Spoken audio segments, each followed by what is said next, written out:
ठीक है। चलिए, आप तमाम बच्चों को गुड मॉर्निंग मोहन जी का। मैं पुनः हूँ आपके साथ इंट्रोडक्शन ऑफ इंग्लिश में। आज मैं लेके आया हूँ इस वीडियो में इंट्रोडक्शन ऑफ वर्ब्स, और इसका फर्स्ट पार्ट मैं आपको दे चुका हूँ और इसका सेकंड पार्ट लेके मैं चल रहा हूँ। अब मैं 2-3 पार्ट्स में मैं सोचा था कि इसको एक पार्ट में समेट दूँ, लेकिन नहीं हो पा रहा है, तो इसलिए मैं इसको लेके आ रहा हूँ आपके सामने, और इसका मैं सेकंड पार्ट आपके सामने लेके आ रहा हूँ। देखिए, फर्स्ट पार्ट में हमने चर्चा किया था ये वर्ब के प्रकार के बारे में था, हेल्पिंग वर्ब और मेन वर्ब। और मेन वर्ब की चर्चा मुझे पहले करना, जैसे पहले वीडियो मैंने भी बोला था, जिसके 2V1 V1 वगैरह से रूप होते हैं। तो आइए उसकी चर्चा को हम आगे बढ़ाते हैं और यहाँ से आप जानेंगे वर्ब के बारे में। एक्चुअली देखिए, होता है क्या, हम लोग जो वर्ब की चर्चा करते हैं ना, तो वर्ब के 2 बातों पर आप जाइए कि सबसे पहले वर्ब का रूप, फॉर्म्स ऑफ वर्ब, और दूसरी बात होती है काइंड्स ऑफ वर्ब्स। वर्ब कितने प्रकार होते हैं। मैं इन 2 बातों पर इंट्रोडक्शन ऑफ वर्ब में चर्चा करने जा रहा हूँ, जो बड़ा इंपॉर्टेंट बात है और बड़ा इंटरेस्टिंग बात है, जो शायद इसमें मैंने कई टीचर को गलती बोलते हुए देखा है। मैं उस वजह से नहीं जाना चाहता, लेकिन फिर भी मुझे काफ़ी इस बात पर आश्चर्य हो जाता है कि इस ढंग से नहीं होना चाहिए। खैर, मैं उसकी चर्चा मैं कर रहा हूँ। और गांव घर में तो, और वहाँ जहाँ मैं छोटे छोटे टीचर को मैं पढ़ाते हुए इंग्लिश को देखा और ग्रामर को जो पढ़ाते हुए देखा, भाई उसका ग्रामर तो मेरे ऊपर होकर निकल गया। मैं तो समझ में मेरे को नहीं आता इस ढंग से लोग पढ़ाते, चूँकि वो लोग अपना सीख के आते हैं, पढ़ के आते नहीं, जो पढ़ के आएंगे तो अच्छे से पढ़ाएंगे।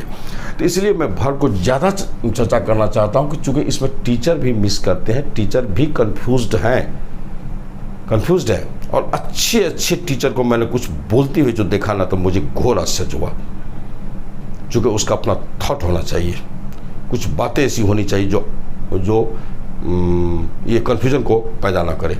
चलिए आइए, तब मैं आज आपको लेके चल रहा हूँ वर्ब का सेकंड पार्ट को। तो आइए, तो हम इसको थोड़ा साफ करते हैं बोर्ड में, हम इसकी चर्चा करते हैं फिर आपको।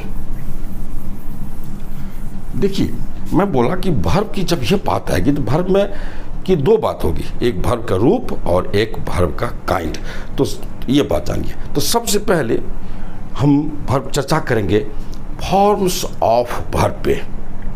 चूँकि मेन वर्ब की चर्चा को मैं आगे बढ़ा रहा हूँ, तो मेन वर्ब की मदद से मैं आपको वर्ब की कुछ बातें कर रहा हूँ यहाँ। और आइए, और यहाँ जो चर्चा होगी इसमें ये कुछ रूल है जो हेल्पिंग वर्ब पे भी लागू हो जाएगा, और कैसे क्या उसकी बात तो मैं करूँगा ही, और आप देख ही रहे यहाँ। तो जब वर्ब की बात आएगी तो वर्ब में 2 बातें आएगी, फॉर्म्स ऑफ वर्ब, एक बात ये हुई। अब दूसरी बात हो जाएगी इसका काइंड्स ऑफ वर्ब्स। ये हो गया, एक बात ये, एक बात ये। फॉर्म्स ऑफ वर्ब्स, क्रिया का रूप, मतलब क्रिया के रूपों की बात होगी, और दूसरी बात होगी वर्ब्स के प्रकारों की बात होगी। तो आइए, हम सबसे पहले लेके चल रहे हैं आपको फॉर्म्स ऑफ वर्ब्स, तब फिर हम काइंड्स ऑफ वर्ब्स में चले जाएंगे वहाँ। तो हम सबसे पहले इसकी चर्चा करते हैं और इसको बेहतरीन ढंग से समझते हैं। और फॉर्म्स ऑफ वर्ब को आप, जो मैं बताने जा रहा हूँ, जो बोर्ड पर लिखने जा रहा हूँ, आप उसको बेहतरीन ढंग से रट जाओगे, और इसको उस ढंग से याद रखो, चाहे आप रट के याद रखो, चाहे जैसे भी याद हो आपको, और इसको उस ढंग से आप याद रखेंगे जिस ढंग से आप अपने नाम को नहीं भूलते हैं, ठीक उसी प्रकार से वर्ब के रूपों को आप नहीं भूलेंगे। क्योंकि इंटायर इंग्लिश जो है, उसकी जो मूवमेंट है वो वर्ब पर निर्भर है, और वर्ब के रूपों की हमें सख्त ज़रूरत है ना। काइंड्स ऑफ वर्ब्स की उतनी ज़रूरत नहीं होती है जितनी फॉर्म्स ऑफ वर्ब की ज़रूरत होती है। इसलिए फॉर्म्स ऑफ वर्ब को आप बेहतरीन ढंग से याद रखो। तो चलिए हम लोग फॉर्म्स ऑफ वर्ब की बात करते हैं।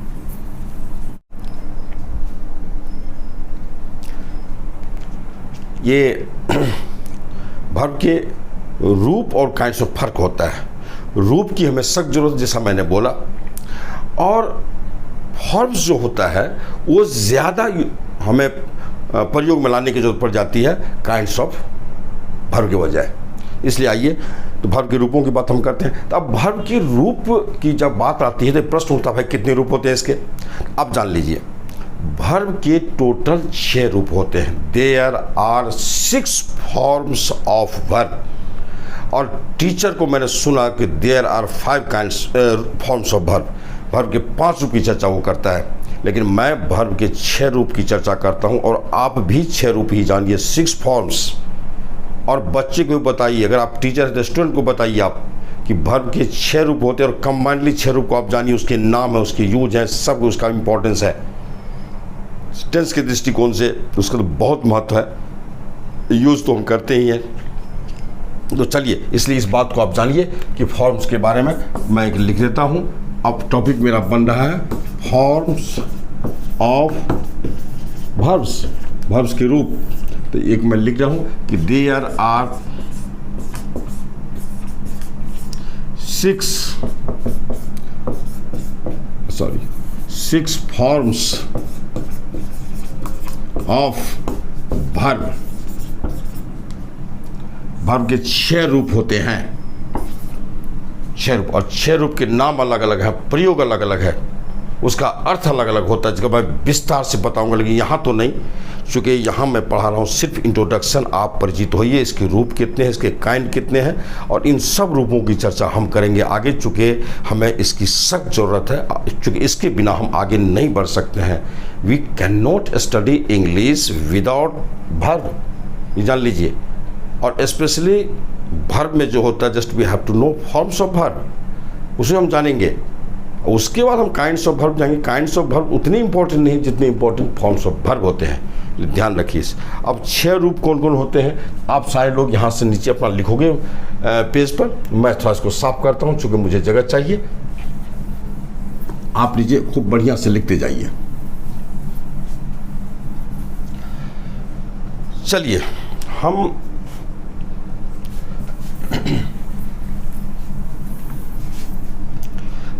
देखिए, हर चीज़ बनता है, पैदा होता है, और ऐसे होता दुनिया ऐसे चलती है। वर्ब की जब बात करें तो ये भी ग्रामर के क्षेत्र पैदा हुआ।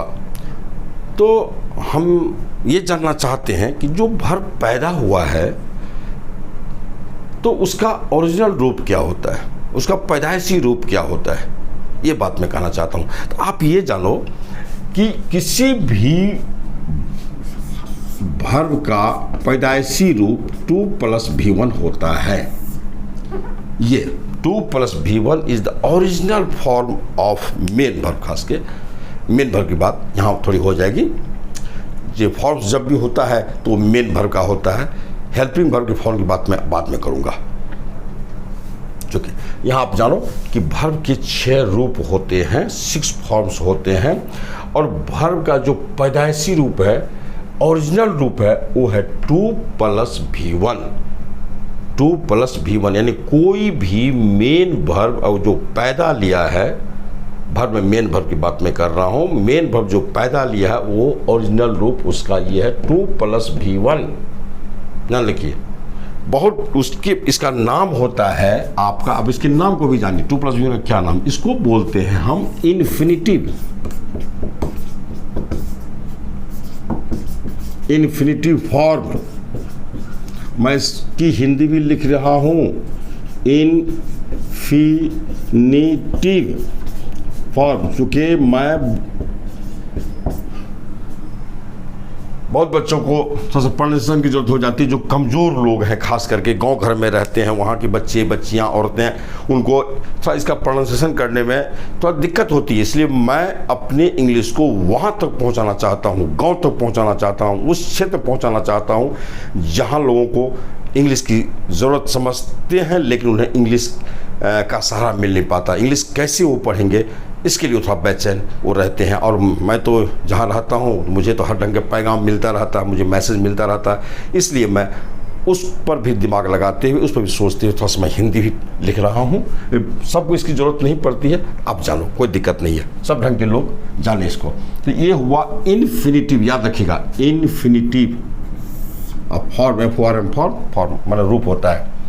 फिर इससे आपको निकला है V1। ये V1, इसका 2 समाप्त हो गया, 2 खाली कर दिया। खाली का इंग्लिश होता है बेयर, BARE, बेयर, है ना।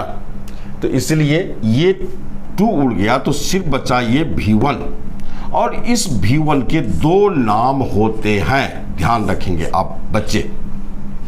इस V1 को हम वर्ब के रूप जो होते हैं, एक पहला टू V1 रूप हुआ, फिर उसके बाद उसी का टू जो समाप्त हो जाता है, हट जाता है, तो वो बिना टू का यहाँ है V1। तो इसको हम बोलते हैं, बिना टू का टू खाली है, तो इसलिए इसको बोलते हैं बेयर। बेयर मतलब होता है खाली। Bare infinitive, INFINITIV, bare infinitive form, वही इन्फिनिटिव है, इसको बोलेंगे बेयर। आप, मैं लिख देता हूं, फिर इसको भी लिख देता हूं, बेयर, बेयर इन्फिनिटिव।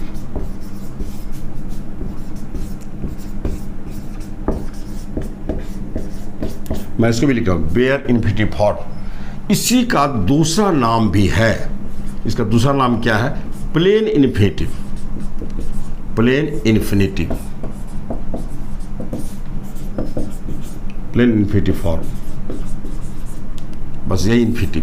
प्लेन मतलब सादा, मैंने टू अगर लगा हुआ है तो ये ओरिजिनल इन्फिनिटिव है, और टू हट गया, मैं खाली हो गया, तो इसलिए बेयर इन्फिनिटिव आ गया। बेयर क्यों? बेयर का मतलब अर्थ, वन इन्फिनिटिव तो है लेकिन टू के बिना है, टू नहीं लगा हुआ है, टू से खाली है, और टू से खाली है तो इसको प्लेन बोलिए, सादा इन्फिनिटिव, प्लेन। और ये हो गया। और दूसरा नाम इसका जानिए क्या है? Present indefinite tense. अब देख, इसका प्रोनाउंसिएशन है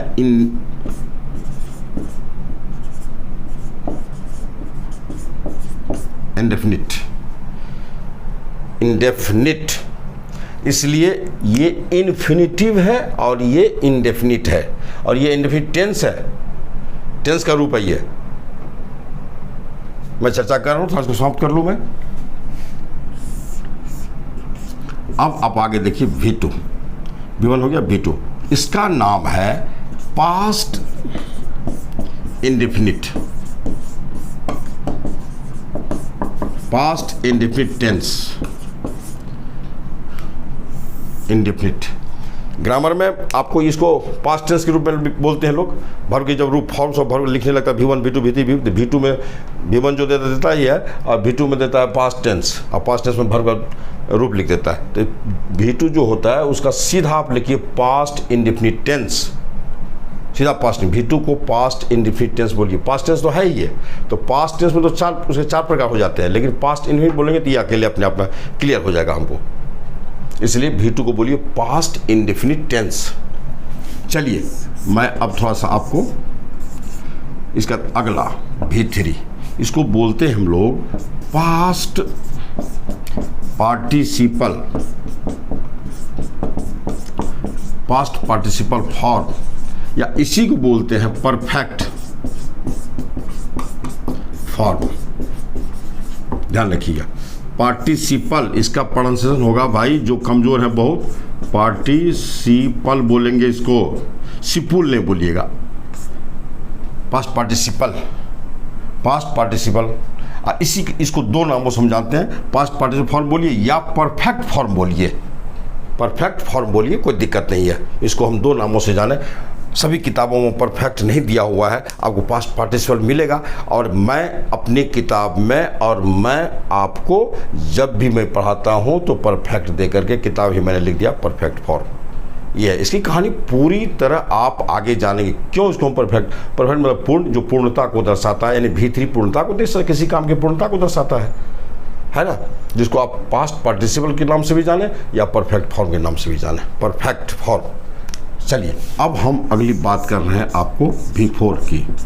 V4 का मतलब होता है वर्ब में आपको ING लगा होगा, ING, और ING जो लगता है इसका नाम है present participle, present participle form, या इसी को आप बोल सकते हैं कंटिन्यूअस, कंटिन्यूअस फॉर्म, कंटिन्यूअस, इसको प्रोनाउंसिएशन बोलेंगे कंटिन्यूअस, इसको कंटिन्यूअस आस कंटिन्यूस फॉर्म, या फिर इसी को इसका अगला नाम हो जाता है जेरंड। जीरंड भी बोलते हैं इसको, मैं लिख देता हूँ जीरंड, कोई दिक्कत नहीं। आप लो, आप समझो, नहीं आपको समझना है, प्रोनाउंसिएशन की दिक्कत हम नहीं होने देंगे आपको। और V5 भी होता है भर में, यानी कि भर में जब एस या ES जोड़ देंगे तो इसका नाम हो जाता है प्रेजेंट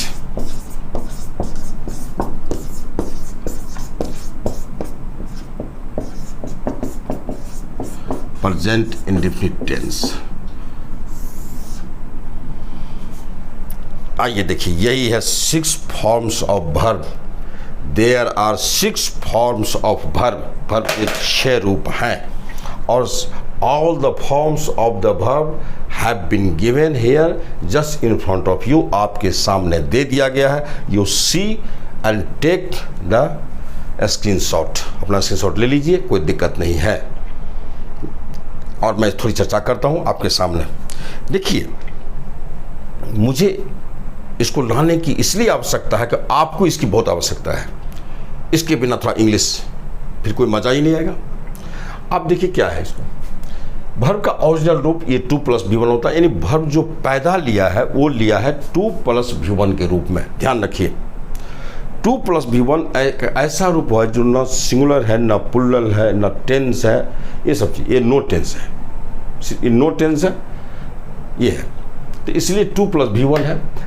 और उस 2 + V1 से हम अनेक रूप तैयार करते हैं, जिस रूप की हमें ज़रूरत है, हमारे व्यवहार में ज़रूरत है, हमारी राइटिंग में ज़रूरत है, हमारी स्पीकिंग में ज़रूरत है। जिस तरह से हम किसी लकड़ी को एक ट्रंक के रूप में देखते हैं, उसकी एक सील देखते हैं, उस सील को हम अपने आवश्यकता अनुसार हम टेबल बना लेते हैं, सोफ़ा बना लेते हैं, कुर्सी बना लेते हैं, बेंच बना लेते हैं। जिस भी किसी चीज़ की ज़रूरत होती है आप बना लेते हो। उसी ढंग से आप अपनी आवश्यकता अनुसार आप 2 + V1 के अनेक रूप को आप तैयार करते हैं जैसी ज़रूरत आपको है। अब मैं यहाँ कुछ कहना चाहता हूँ।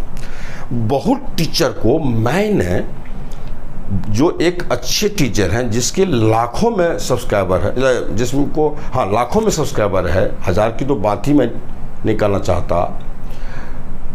मैंने ये सुना ये V1 को कि ये V1 प्लूरल रूप है और इस रूप में वर्ब पैदा लिया। अच्छी बात है, प्लूरल है, ये बात तो मैं मान लूँगा, प्लूरल है।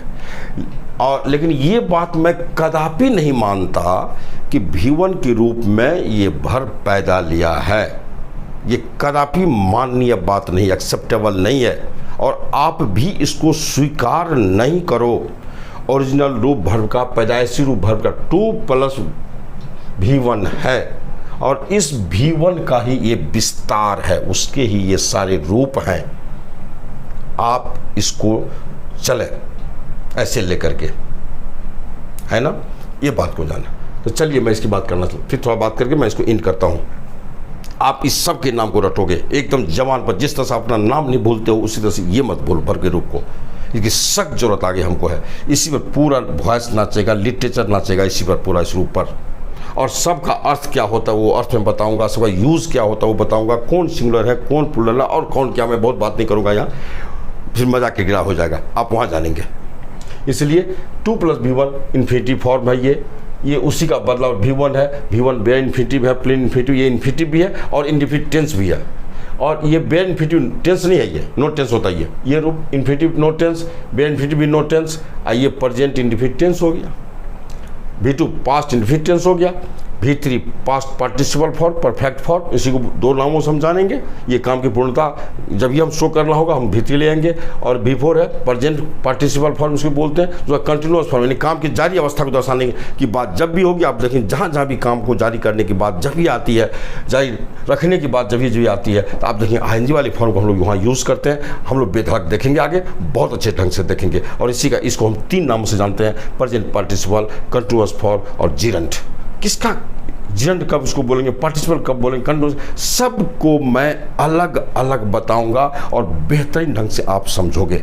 अभी हमको समझाने का वक्त नहीं, चूँकि मैं इंट्रोडक्शन दे रहा हूँ। इंट्रोडक्शन में मैं पूरे ग्रामर को नहीं ला सकता, थोड़ी सी बात को मैं लाऊंगा। आप सिर्फ जानो, जैसे कि नाम को जान लो, आप फॉर्म को जानो और उसको रट के रखो। एक ही दिन में हम बहुत चीज़ आपको नहीं दे सकते और आप उसको ग्रह भी आपके लिए नहीं होगा। और V5 अगला रूप है वर्ब में जब एस या एस हम लगाते हैं तो वो हो जाता है प्रेजेंट इंडेफिनिट टेंस, ये हो जाता है। चलिए हम गौर से देखें जरा सा। आप गौर से अगर देखिएगा तो आपको इसमें 3 पेयर मिलेंगे, 3 पेयर। जैसे गौर से देखिए आप, एक है इन्फिनिटिव और एक है बेयर इन्फिनिटिव। इन्फिनिटिव दो इन्फिनिटिव होते हैं। उस इन्फिनिटिव बहुत प्रकार के इन्फिनिटिव होते हैं जिसकी चर्चा मैं आगे करूँगा। आगे जब मैं ट्रांसफॉर्मेशन की बात आएगी हमको तो वहाँ मैं चर्चा करूँगा आपको। आप देख लीजिए कितना अच्छा आपको लगता है ना। तो इसलिए वहाँ देखिएगा आप, चेंज ऑफ सेंटेंस की जब बात आएगी तो वहाँ, तो इसीलिए इन्फिनिटिव दो, इन्फिनिटिव और बेयर इन्फिनिटिव या प्लेन इन्फिनिटिव जो कह लीजिए, इसमें से किसी एक का नाम ले लीजिए। ये दोनों का नाम लीजिए तो भी एक ही होगा, ये दोनों का नाम लेने के बाद भी एक ही है, और इन्फिनिटिव चला के अलग है ये, तो इन्फिनिटिव का एक जोड़ा। अब देखिए प्रेजेंट इंडेफिनिट और यहाँ प्रेजेंट इंडेफिनिट। प्रेजेंट इंडेफिनिट एक ही, इसको एक मान के चलिए आप। एक प्रेजेंट इंडेफिनिट हो गया और एक है पास्ट इंडेफिनिट टेंस, यानी कि इंडेफिनिट भी दो, एक प्रेजेंट और एक पास्ट। इन्फिनिटिव दो और इंडेफिनिट टेंस भी दो, एक पास्ट इंडेफिनिट एक प्रेजेंट इंडेफिनिट, दूसरा पेयर। अब तीसरा पेयर में आप आइए, पार्टिसिपल देखिए, एक पास्ट पार्टिसिपल एक प्रेजेंट पार्टिसिपल, यानी पार्टिसिपल भी दो, यानी एक पेयर पार्टिसिपल, एक पेयर इंडेफिनिट, एक पेयर इन्फिनिटिव, 3 पेयर। यानी वर्ब के 6 रूपों को हम 3 पेयर्स में बांट सकते हैं। 3 पेयर में इसको हम बांटेंगे और एक पेयर में जाएगा इन्फिनिटिव, एक पेयर में जाएगा इंडेफिनिट, एक पेयर में जाएगा पार्टिसिपल। आप इसको भली भांति, मेरे ख्याल से कंसेप्ट आप में आ गया होगा। 3 पेयर में इसको तैयार रखना है हमेशा। चलिए इसकी जो और भी एक महत्वपूर्ण बात, इसमें जो वर्ब होता है 6 रूप जो होते हैं, इसमें टेंस है, इसमें नो टेंस भी है। इसमें टेंस और नो टेंस होता है। टेंस कौन रूप है भाई और कौन नो टेंस है, तो 2 हम बताएंगे सबको, एकदम एक एक को। इसका टॉपिक अलग हो, इसका टॉपिक अलग हो, इसका सबका टॉपिक अलग अलग हो करके ये जाएगा एकदम, और मैं सबको बताऊंगा बेहतरीन ढंग से। आप जानेंगे इस चीज़ को। अभी जहाँ इस चीज़ को जितनी जानने की जरूरत है उतना आप जानें। अब 2 + V1 की बात कीजिए। 2 + V1 ये नो टेंस है, V2 टेंस है, V3 नो टेंस है, ये नो टेंस होता ही है।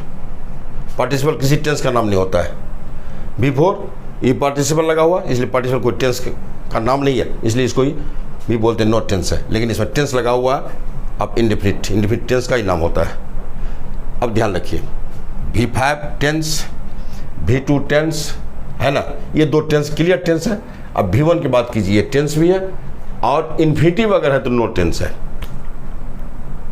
इन्फिनिटिव लगा हो, इन्फिनिटिव नो टेंस होता है, इंडेफिनिट टेंस होता है। तो यानी V1 दोनों का संगम है, दोनों का कॉम्बिनेशन है। एक प्रश्न अगर मैं उठाऊं आपसे, वर्ब भाई ऐसा वर्ब का रूप बताइए, या ऐसा कौन सा वर्ब का रूप होता है जो टेंस और नो टेंस दोनों होता है। भाई बड़ा एक असूहा बात है, ये टेंस भी है नो टेंस भी है। तो आप सीधा बोलेंगे, बेहिचक बोलेंगे, वर्ब V1, वर्ब का V1 रूप ऐसा है जो टेंस भी है, जो प्रेजेंट इंडेफिनिट टेंस के नाम से जाना जाता है और बेयर इन्फिनिटिव के नाम से जाना जाता है, और इन्फिनिटिव टेंस होता ही नहीं है, जो इन्फिनिटिव नाम का कोई टेंस ही नहीं होता है। ध्यान रखिए, इसलिए इन्फिनिटिव, पार्टिसिपल, ये सब कोई टेंस नहीं होता है। टेंस जब ये होगा तो इंडेफिनिट होगा, इम्परफेक्ट होगा, ये सब चीज़ें बातें होंगी। चलिए ठीक है, तो ये आप जान लीजिए, इस चीज़ को आप जान लिए। तो ये हो गया वर्ब के रूप, और कौन टेंस है कौन नो टेंस है, इसकी पूरी चर्चा, पूरी कहानी आप आगे जानेंगे।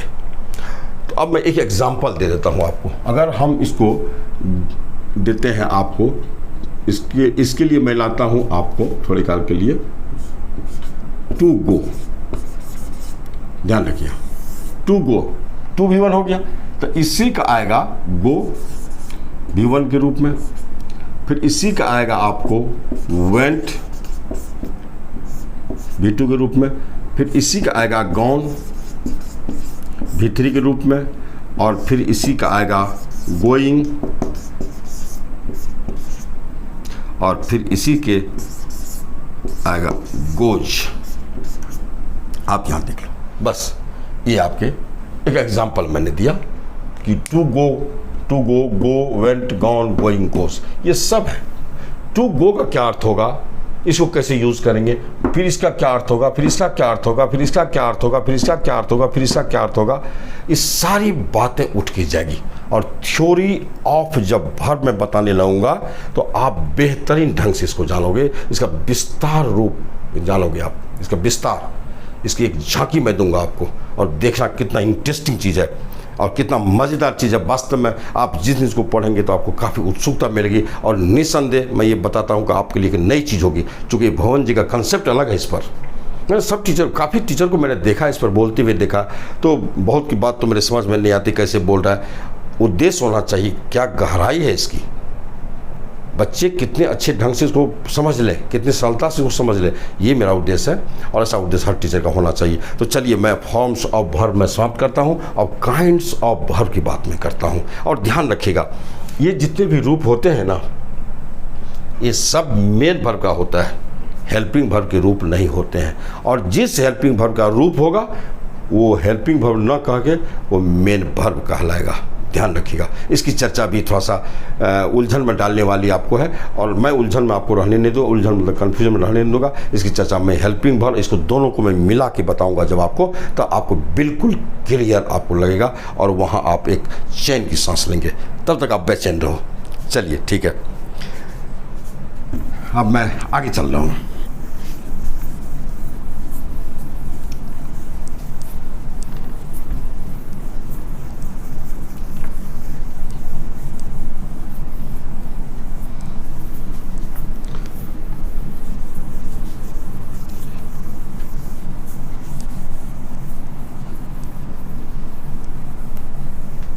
चलिए अब आप जानिए मेरी ओर से काइंड्स ऑफ वर्ब।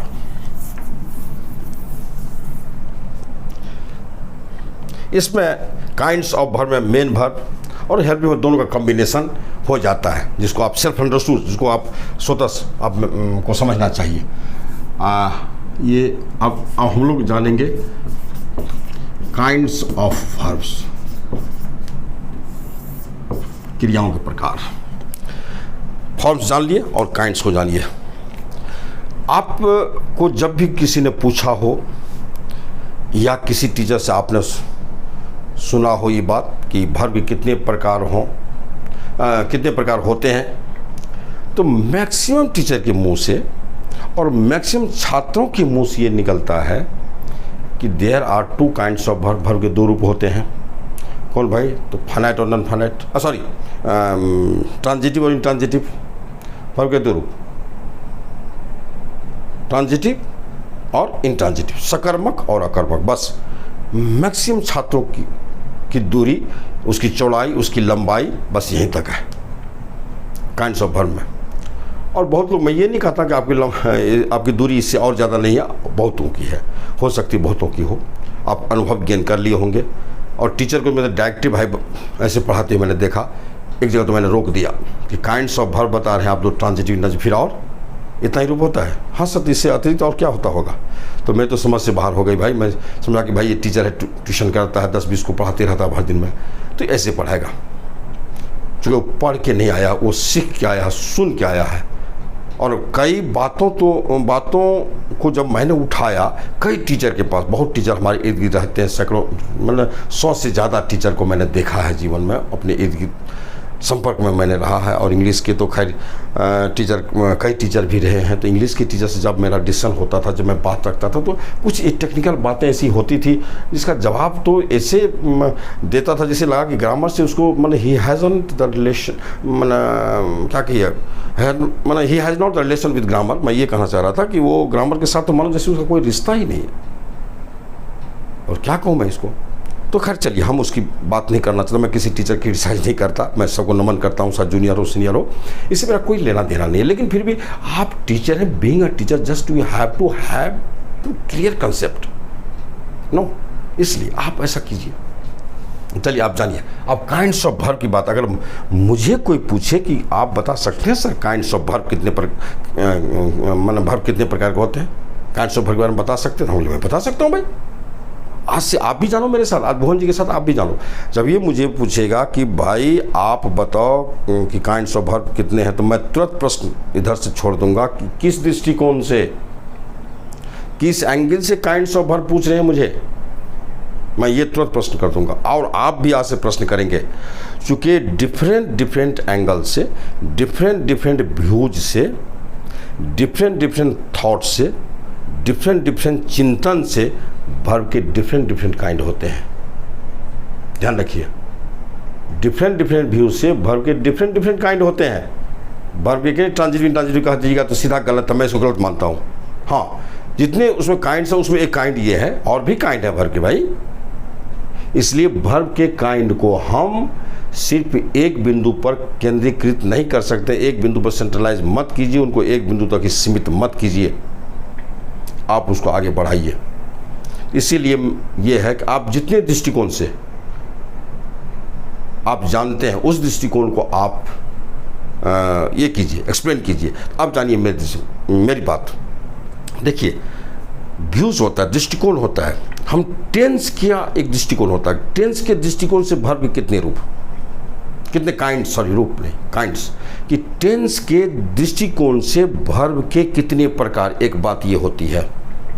अब ऑब्जेक्ट के दृष्टिकोण से वर्ब के कितने प्रकार, एक ये होता है, दो दृष्टिकोण हुआ। और तीसरी बात होती है कि प्रयोग के दृष्टिकोण से वर्ब के कितने प्रकार। ये तीन दृष्टिकोण, तीन व्यूज होते हैं, और इन तीनों व्यूज के अनुसार वर्ब के काइंड को अगर आप जानते हैं, तब जाके वर्ब के काइंड्स की पूर्णता होगी। जो जान लीजिए छिछोलापन होगा ये। तो आइए आज मैं लिखने जा रहा हूँ आपको, और आपके सामने आप सारे बच्चे देखो इसको, कि डिफरेंट व्यूज से के अनुसार डिफरेंट काइंड्स होते हैं वर्ब के, है ना। इसलिए मैं एक लाइन लिखता हूँ आपको कि they are different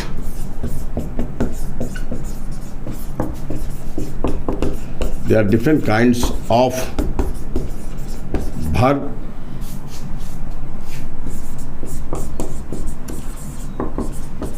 according to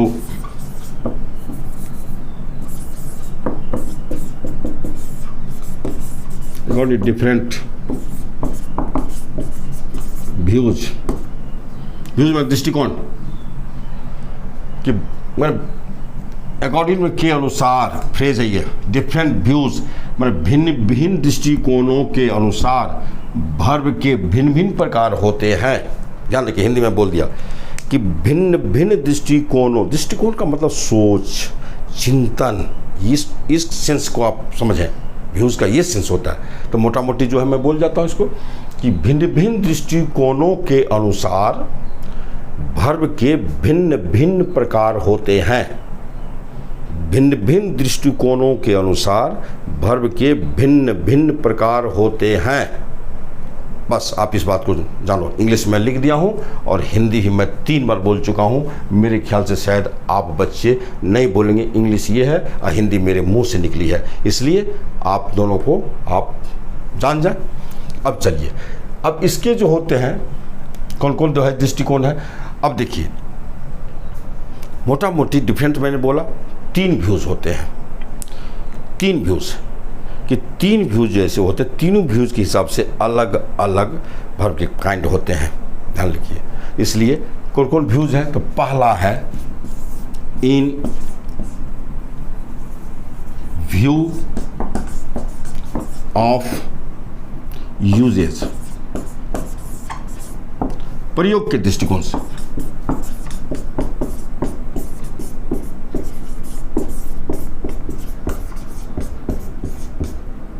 प्रयोग के दृष्टिकोण से। और नंबर 2 आ जाता है in view of tense, tense के दृष्टिकोण से, काल के दृष्टिकोण, टेंस के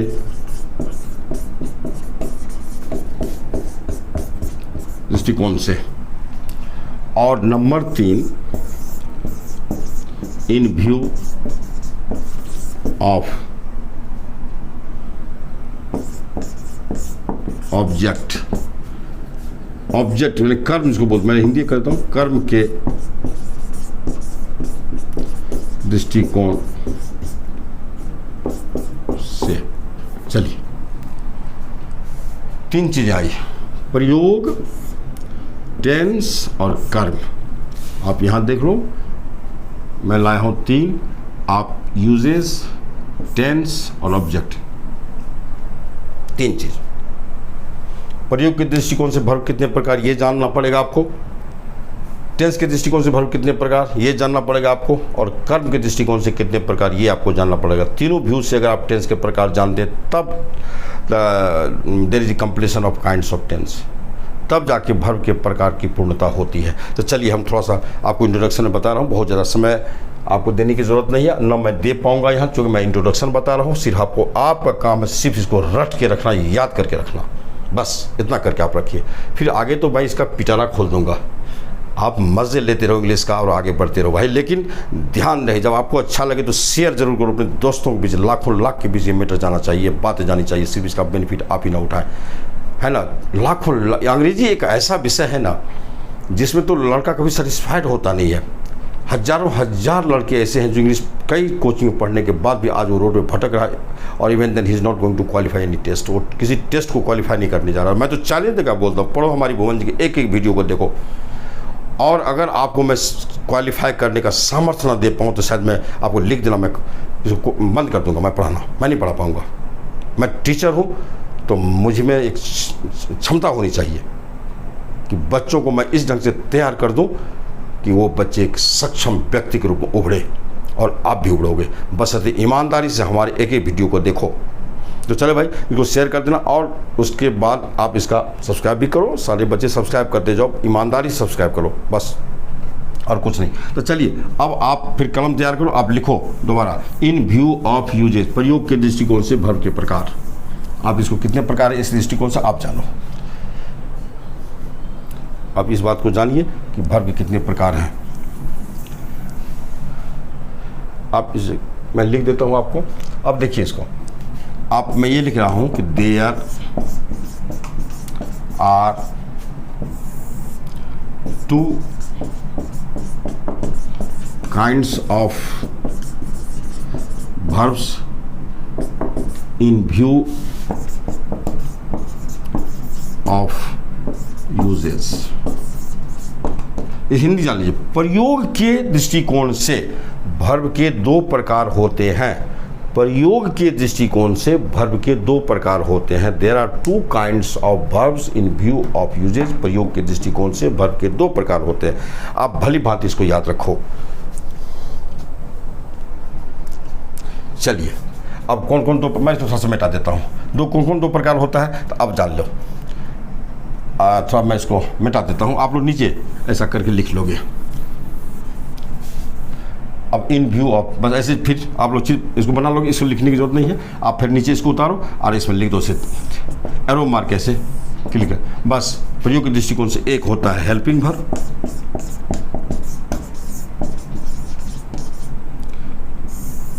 जो मैं पीछे लिख चुका हूँ। इसकी पीछे जो वीडियो आया है उस वीडियो में मैंने लिखा है यहाँ हेल्पिंग वर्ब, इसी का नाम है ऑक्सिलरी वर्ब, ये सब नाम है उसका। आगे तो मैं और भी नाम जोड़ूंगा इसको, आप बस मोटा मोटी जानो। और इधर है मेन वर्ब। हम लोग जो वर्ब को 2 प्रकार में बांटते हैं समान तौर पर, इसी को प्रिंसिपल वर्ब बोलते हैं, इसी को ऑर्डिनरी वर्ब बोलते हैं, इसी को लेक्सिकल वर्ब, आगे हम बताएंगे इसको लेक्सिकल वर्ब भी बोला जाता है, क्या आगे चर्चा करेंगे हम, तो ध्यान रखिए। तो वर्ब के 2 प्रकार, तो वर्ब को जो सामान्य तौर पर हम लोग 2 भागों में बांट देते हैं, भाई सहायक क्रिया है या मुख्य क्रिया है, ये सहायक क्रिया और ये मुख्य क्रिया। ये प्रयोग के दृष्टिकोण से हम लोग वो बात करते हैं, प्रयोग के दृष्टिकोण से, है ना, इन व्यू ऑफ यूज। तो मोटा मोटी वर्ब के 2 प्रकार होते हैं, प्रयोग के दृष्टिकोण से हेल्पिंग वर्ब होता है और एक मेन वर्ब होता है, बस।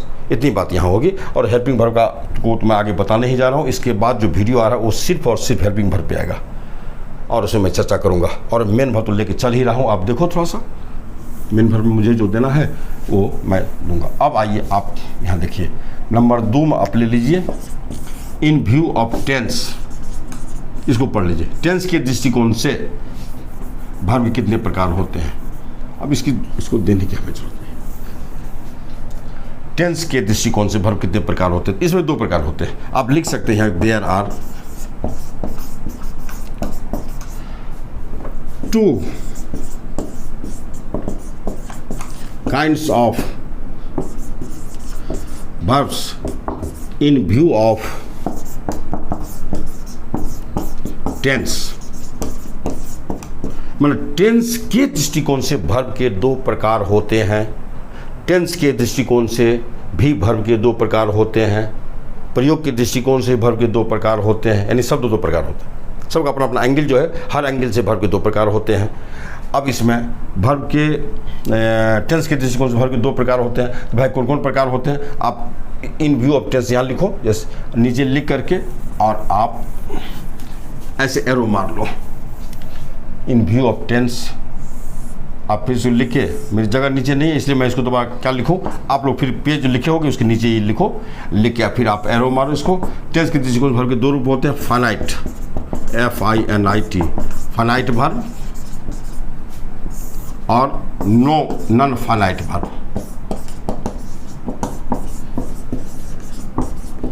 इसकी कोई हिंदी नहीं होती है, आप सिर्फ समझो। फाइनाइट वर्ब का मतलब होता है टेंस, ये होता है टेंस का रूप। ये होता है नो टेंस, कोई टेंस नहीं, नो टेंस का रूप। नहीं, नो टेंस जो होता है, जो वर्ब का वह रूप होता है जो टेंस होता है, कुछ रूप होता है जो नो टेंस होता है, मतलब टेंस नहीं होता है। तो जो टेंस का रूप लेता है वर्ब का, उसको हम लोग बोलते हैं फाइनाइट वर्ब। और जिस वर्ब के जिस रूप का टेंस नहीं होता है नहीं, तो उसको हम लोग बोलते हैं नॉन फाइनाइट वर्ब। तो यानी यहाँ 2 काइंड हो गया, चाहे किसी भी रूप का वर्ब क्यों ना हो, उसी रूप को तो हम लोग बांटते हैं। वर्ब का जो रूप 6 रूप पड़े हो, उसी में फाइनाइट है और उसमें नॉन फाइनाइट है, दोनों उसी में। फाइनाइट वर्ब का रूप जो है इसको कहते हैं, जो टेंस को दर्शाता है वो फाइनाइट वर्ब कहलाता है, जो किसी टेंस को नहीं दर्शाता है वो नॉन फाइनाइट वर्ब होता है, जिसका विस्तार आपके सामने आने वाला है कुछ क्लास के बाद। पढ़िए, क्योंकि ये सब तो जान है इंग्लिश की, इसका विस्तार अगर आप नहीं जानेंगे तो फिर इंग्लिश का विस्तार करना इम्पॉसिबल है आपके लिए। इसलिए मैं काफ़ी इस पर विस्तार से बताने जा रहा हूँ आपको। लेकिन अभी बस इंट्रोडक्शन क्लास है, थोड़ा सा आप जानो। एक दिन में सब चीज़ आपको नहीं दे सकता हूँ, यह संभव है आपके लिए भी, लेने वाले के लिए भी संभव है और देने वालों के लिए तो असंभव है ही। अब चलिए हम लोग पढ़ते हैं तीसरे दृष्टिकोण, इन व्यू ऑफ ऑब्जेक्ट, माने कर्म के दृष्टिकोण से।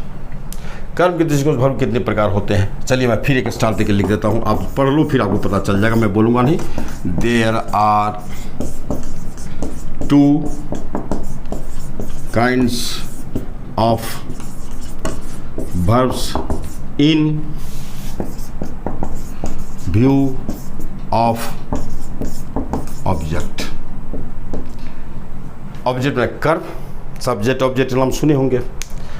तो ऑब्जेक्ट के दृष्टिकोण से वर्ब के 2 प्रकार होते हैं, यानी कर्म के दृष्टिकोण से वर्ब के 2 प्रकार, कर्म के दृष्टिकोण से। अब देखिए, टेंस के दृष्टिकोण से वर्ब के 2 प्रकार, प्रयोग के दृष्टिकोण से वर्ब के 2 ही प्रकार, और ऑब्जेक्ट के दृष्टिकोण से वर्ब के 2 प्रकार। अब इसका ही प्रकार आप जान लो, ऑब्जेक्ट दृष्टिकोण से वर्ब के 2, इसकी हिंदी समझ गए होंगे कि ऑब्जेक्ट के दृष्टिकोण से वर्ब के 2 प्रकार होते हैं।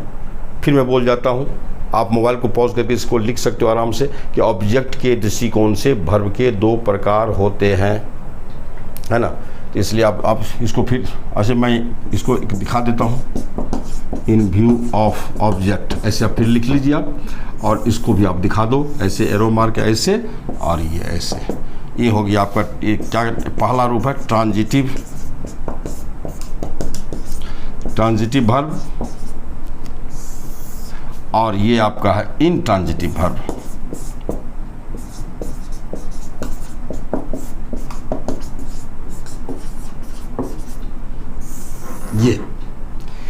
ट्रांजिटिव का मतलब होता है स्वकर्मक, सकर्मक क्रिया। ये हो जाता है अकर्मक।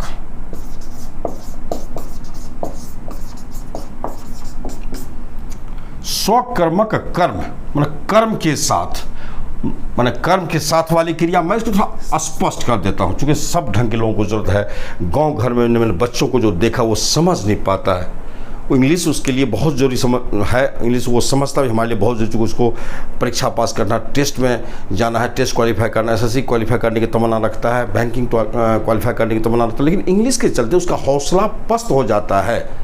तो मैं चाहता हूँ कि मैं अपनी इंग्लिश को गाँव के एक एक किनारे तक पहुँचाऊँ, और वो जब तक उस इंग्लिश में सरलता नहीं होगी तब तक वो पहुँचने में कामयाब नहीं होगी।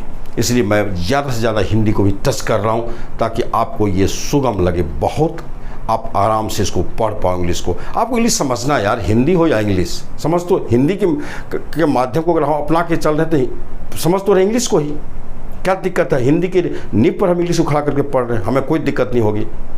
तो चलिए, अब जब ये समझ जाएंगे तो फिर आप कंबाइनर लिखेंगे कि सीक्वेंस लिखेंगे कि क्लोज टेस्ट देंगे, आप पैसेज बनाएंगे, सब तो इंग्लिश पे आपको होगी। लेकिन समझ रहे हैं आप हिंदी के माध्यम से, क्या दिक्कत है, इसमें कोई ऑब्जेक्शन की बात नहीं। स्वकर्मक का मतलब होता है कर्म वाली क्रिया, कर्म वाली क्रिया। और ये है आपका बिना कर्म वाली क्रिया, इसमें कर्म नहीं होता है, बिना कर्म वाली क्रिया। ध्यान रखिएगा, बिना कर्म वाली क्रिया माने इसमें कर्म, बिना कर्म वाली क्रिया माने क्रिया दो ढंग की होती है, एक कर्म वाली होती है, एक बिना, एक कर्म लेती है, एक कर्म नहीं लेती है। तो कर्म जो लेगी ऐसी क्रिया को हम लोग बोलेंगे ट्रांजिटिव वर्ब, यानी कि सकर्मक क्रिया हिंदी में। और बस एक अपने ढंग समझने के लिए कर्म वाली क्रिया, कर्म वाली क्रिया ट्रांजिटिव वर्ब। और इंट्रांजिटिव वर्ब यानी बिना कर्म वाली, मानी ये कर्म नहीं लेता, आप दीजिएगा तो भी नहीं लेगा। हम इसकी चर्चा बृहद पर हम एक एक टॉपिक पर करने जा रहे हैं, आपको छूट कहाँ रहा है। अब इतना रुचिकर ढंग से मैं इसको बताने जा रहा हूँ कि आप बेसब्री से इंतजार करो, जिस दिन आप इसको जानोगे तब तो आपको एहसास होगा वास्तव में इंग्लिश का ये क्या चीज़ है। इतनी चीज़ें इसमें छिपी हुई रहती है, छिपी हुई रहती बहुत सारी सीक्रेट्स इंग्लिश में, जिसको सभी टीचर उजागर नहीं कर पाते, और परिणाम होता है कि लड़के इंग्लिश को बहुत अच्छे से समझ नहीं पाते हैं। तो समझो, मैं तो एक एक चीज़ को लाने जा रहा हूँ आप तमाम बच्चों के लिए, कोई दिक्कत है नहीं। तो अब मैं समाप्त करने जा रहा हूँ इस वीडियो को। कहने का ये हुआ कि अब हम लोग इस इंट्रोडक्शन ऑफ जो वर्ब चल रहा है पार्ट 1, पार्ट 2 को मैं समाप्त करने जा रहा हूँ। मैं पुनः कल आ रहा हूँ एक नए वीडियो के साथ, अब बेसब्री से इंतजार करो। वो आ रहा हूँ मैं स्पेशली हेल्पिंग वर्ब को लेकर के। वो उसमें बहुत भी विस्तार से तो मैं नहीं बता पाऊँगा, क्योंकि उसकी ज़रूरत अभी हमको है नहीं, लेकिन इतनी ज़रूरत है, जितनी ज़रूरत आपको होगी है अभी, उतना तो मैं दे दूँगा, और कुछ एक्स्ट्रा भी दे दूँगा, एक अच्छा कंटेंट दूँगा, आप उसको देखो ताकि बढ़िया क्या चीज़ होती है। हाँ, तब तक आपको भाई मैं सलाह दूंगा, भाई आप पढ़ते हो, मेरी तरफ देख भी रहे हो, बहुत अच्छी बात है, आपको बहुत बहुत भाई बधाई। चलिए, लेकिन आप सब्सक्राइब भी करो भाई, एक आराम से सब्सक्राइब करो, अब देखो, सब्सक्राइब करो, शेयर करो, कमेंट लिखो, कमेंट आप लिख देते हो प्रणाम सर, प्रणाम लिख के भेज देते हो, प्रणाम का पिक्चर बना के भेज देते हो। भाई आप बहुत इंटेलिजेंट हो ये सब करने में, कंप्यूटर का तो, मोबाइल का तो सारे बच्चे मास्टर हो, तो आप काफ़ी यूज़ कर लेते हो, अब एक फ़ोटो में दिखा देते हो अपना सम्मान मेरे प्रति। चलिए, मैं इसके लिए आभार प्रकट करता हूँ, आप बच्चों का बहुत प्यार मिलता है, आपसे बहुत सम्मान मिलता है, इसके लिए हम आभार प्रकट करते हैं। लेकिन साथ साथ हम लोग मिल के चलें, और आप सब्सक्राइब भी करो, और शेयर करना तो भूलो ही नहीं यार, शेयर करो ताकि ये वीडियो और लोगों तक पहुँचे। अपने ग्रुप में जोड़ो, इसको ग्रुप में जोड़िए, आप जहाँ आपके सैकड़ों दोस्त हैं वो भी देखे। अगर इंग्लिश अच्छी लग रही है और इंग्लिश अच्छी है, भुवन जी इंग्लिश पढ़ लो, किसी भी टीचर से पढ़ो, फिर भी भुवन जी इंग्लिश पढ़ो, आपको बहुत मजा आएगा और डिफरेंट हो जाएगा आपको। इसकी तो ये तो मैं विश्वास के साथ बोलता हूँ, क्योंकि मेरी ज़िंदगी गुजर इंग्लिश पढ़ाते पढ़ाते यार। मैं तो कितने टीचर को देखा है पढ़ाते हुए, और क्या मैं बताऊँ, इस पर मैं नहीं जाना चाहता। तो चलिए, हम इसके साथ साथ और मैं बोलूँ कि आपको मैं आगे थोड़ा सा इंट्रोडक्शन क्लास मेरा जब ये समाप्त होगा, तो मैं एक जब पहला लेसन में मैं जाऊँगा, तो वहाँ से फिर आपको बहुत चीज़ और भी इसमें जोड़ रहा हूँ, आपको वोकैबुलरी जोड़ रहा हूँ, फ्रेज जोड़ रहा हूँ, और सारी चीज़ें मैं जोड़ रहा हूँ। बहुत चीज़ मैं अभी नहीं बोलूँगा, और मैं जोड़ते जाऊंगा और आपको बोलते चला जाऊंगा। चूँकि उसके साथ भी साइड में आप इस चीज़ को भी तैयारी करो, चूँकि इंग्लिश का के बहुत सारे टॉपिक्स हैं जो इसके कम्प्लीमेंट हैं, आप उसको तैयार करो, चूँकि इसके बिना भी टेस्ट को क्वालिफाई करना मुश्किल होता है। जितनी सारी चीज़ें हैं मैं धीरे धीरे सबको जोड़ते चलूँगा, हम लोग समानांतर आगे बढ़ते चले जाएंगे, हर चीज़ को समानांतर रखते हुए आगे बढ़ते चले जाएंगे। इजी करना। तो चलिए आप सब सब्सक्राइब कर लो भाई, सब्सक्राइब करो, फट से सब्सक्राइब कर लो। और चलिए अब हम आपसे विदा लेते हैं। आप तमाम बच्चों को भुवन जी की बहुत बहुत शुभकामना, बहुत बहुत धन्यवाद। और लास्ट में अब शाम होने वाली है, इसलिए आप तमाम को गुड इवनिंग में बोलता हूँ। चलिए बहुत बहुत धन्यवाद, थैंक्स।